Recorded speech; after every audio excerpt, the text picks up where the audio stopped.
Okay, welcome to the second part on wound healing. So we are going to learn about cutaneous wound healing.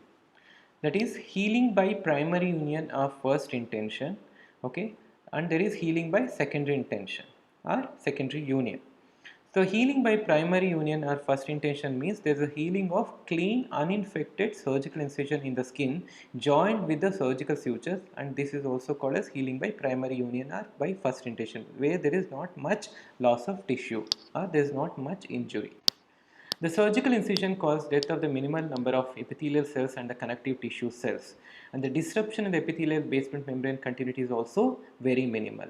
So the re-epithelialization occurs by regeneration and there is relatively a thin scar. This is the simplest type of cutaneous wound healing. Now, what are the stages in the healing by first intention or the primary union? The first 24 hours, there is a formation of the blood clot. Whenever there is an injury or any kind of incision, there is a formation of blood clot. It is formed in the space between the sutured margins. And the blood clot contains not only the trapped red blood cells but also the fibrin, fibronectin, and complement components. The clot stops bleeding and acts as a scaffold for migrating and proliferating cells. It acts as a guide for the migrating and the proliferating cells. There is a dehydration at the external surface of the clot leading to the formation of scab over the wound. Then there is neutrophilic infiltration within 24 hours of the wound. The neutrophils appear at the margins of the incision. The neutrophils use the scaffold for guidance produced by the fibrin clot for its migration. They release proteolytic enzymes which can clean out the debris. Then there is formation of granulation tissue which is essential for repair. The epithelial changes at the cut edges of the wound, the basal cells of the epidermis, that is, they begin to show mitotic activity, that is, they act as stem cells, so there is a proliferation of the cell. The epithelial cells from both the edges of the wound proliferate and migration across the wound along the dermis is seen. By 2 days, the neutrophils are replaced by macrophages. The epithelial cells fuse in the midline below the surface cap, and the epithelial continuity is re-established in the formation of thin continuous surface layer. 3 to 7 days, there is granulation tissue which starts forming, which begins to invade the incision space. It progressively grows into the incision space of the wound, and the first fills the wound area by 5 to 7 days. So by 5 to 7 days, it's completely formed. The collagen is progressively laid down. Surface epidermis achieves its normal thickness and differentiation, and it matures with surface keratinization. Okay, there is an acute inflammatory response which starts subsiding. Okay. 10 to 14 days, there is a leukocyte infiltration, edema, and angiogenesis which is there in the first 7 days, which would disappear during the second week.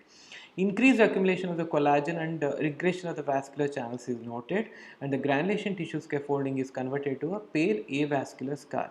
Wound normally gains about 10% strength of the normal skin. Further, fibroblast proliferation occurs with the collagen deposition. This is the second part, that is after 10 days. In weeks to months, the scarf appears as acellular connective tissue covered by an intact epidermis without any inflammatory infiltrate. And the collagen deposition along the lines of stress and the wound gradually achieves its maximum 80% of the tensile strength of the normal skin.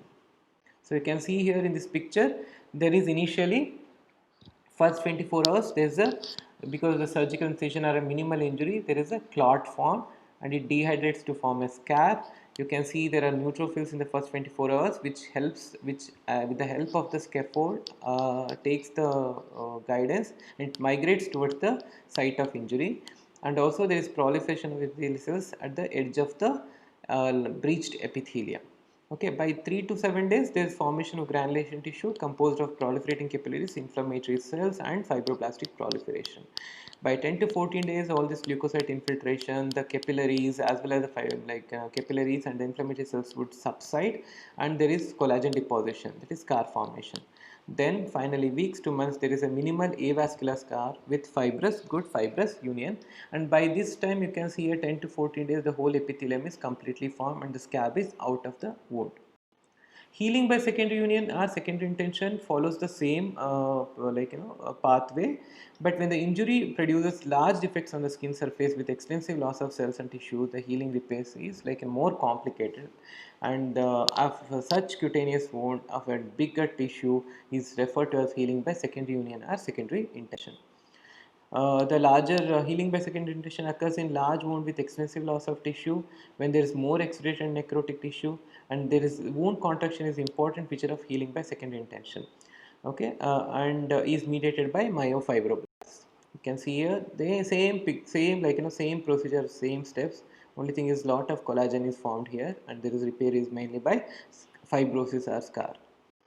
Advantage of the wound contraction which is seen in secondary healing is it decreases the gap between the dermal edges of the wound and reduces the wound surface area. So wound strength, it is regained by 10% after first week, rapidly increased during the next 4 weeks, 70% at the end of third month.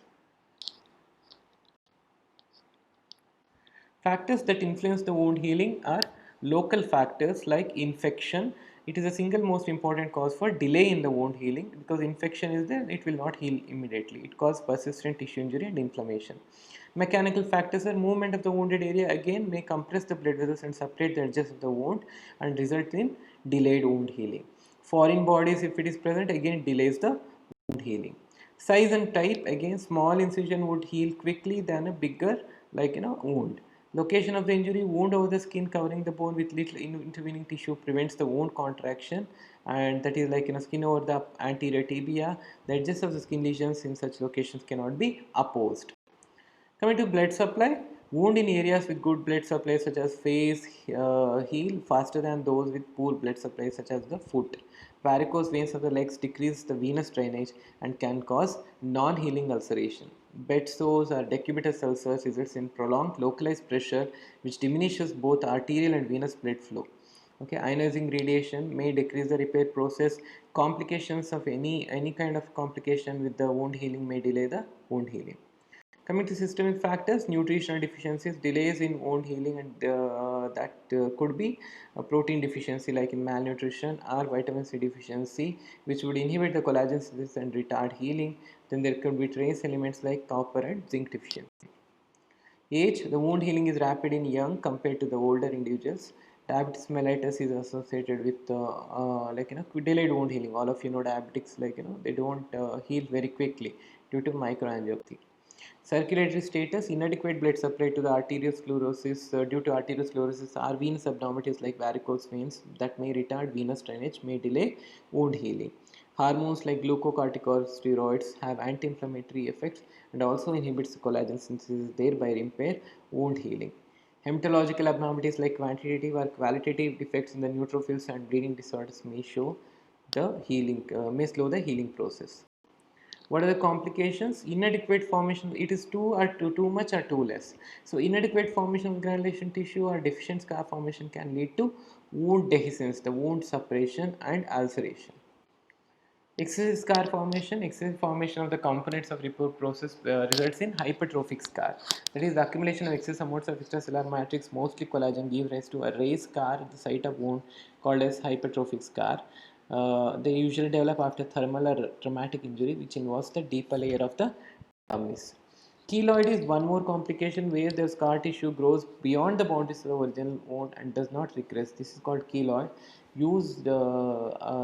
Keloid is an exuberant scar that recurs with still larger keloid after excision, surgical excision.